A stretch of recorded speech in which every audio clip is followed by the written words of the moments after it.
Next question में वो कह रहा है कि if the sum of first 14 terms of an AP is 1050।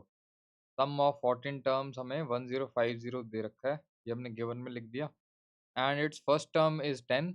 First term हमने 10 लिख दी। फाइंड करो उसके 20th टर्म। तो 20th टर्म निकालनी है हमको। फर्स्ट टर्म दी हुई है और एस एन मतलब S14 दिया हुआ है, ठीक है। तो अगर कुछ समझ नहीं आ रहा तो जो भी फॉर्मूले तुम्हें आते हैं वो सारे लिख दो। जैसे एन एस टर्म का फॉर्मूला लिख दो A+N-1D। अब तुम्हें 20th टर्म निकालनी है ना। फर्स्ट टर्म तो है हमारे पास 20 - 1। कॉमन डिफरेंस नहीं है, अगर कॉमन डिफरेंस आ जाए तो 20th टर्म आ जाएगी, है ना।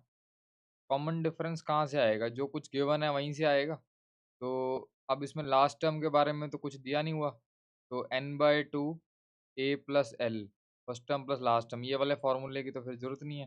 फिर अगर मैं दूसरा वाला लगाऊं n/2 2A प्लस N-1D, तो यहाँ पे n की जगह मैं डाल दूं 14, है ना। तो ये हो गया 14/2 और ये हो जाएगा 2A।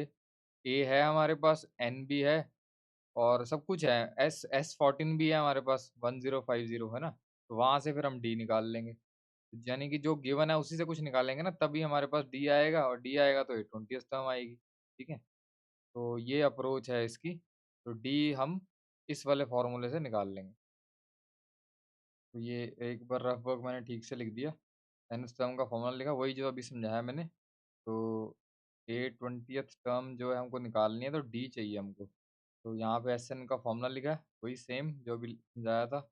और n की जगह 14 पुट किया। n की जगह 14 पुट किया क्योंकि S14 दिया हुआ ना हमें। तो n की जगह 14 डाल दिया, a की जगह 10 डाल दिया, n की जगह 14, d हमको निकालना है। और S14 हमें दिया हुआ 1050, तो ये पुट कर दिया। फिर 2 से कटिंग होगी, 7 आ गया, ठीक है। आगे तो कैलकुलेशन ही है सारी। तो यहाँ से फिर हम d निकाल लेंगे, ठीक है। d निकाल के यहाँ पुट कर देंगे, 20th टर्म आ जाएगी, वही निकालना था क्वेश्चन। नेक्स्ट स्टेप में क्या किया मैंने, 7 को मैं 1050 के नीचे ले गया, ठीक है। और 20 सेम आ गया, 13D सेम आ गया। तो ये नीचे इसलिए लेके गया हूँ ताकि कटिंग होकर ये टर्म जो है थोड़ी छोटी हो जाए, ठीक है।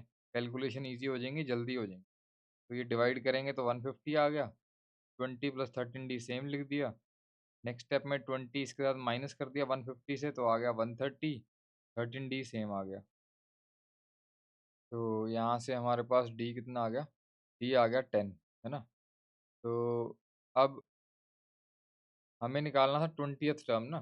तो फिर से मैंने वो जो रफ वर्क किया था, nth टर्म का फॉर्मूला लिखा, n की जगह 20 डाल दिया, फर्स्ट टर्म 10 दी हुई है, वही जो रफ में लिखा था वही लिखा सारा। n की जगह 20 डाल दिया, d हम निकाल चुके हैं 10, यहाँ 10 पुट कर दिया। 10 सेम आ गया, 20 - 1 19, ये 10 190 हो गया। ऐड किया 200 आ गया, 20th टर्म हमारी 200 आ गई।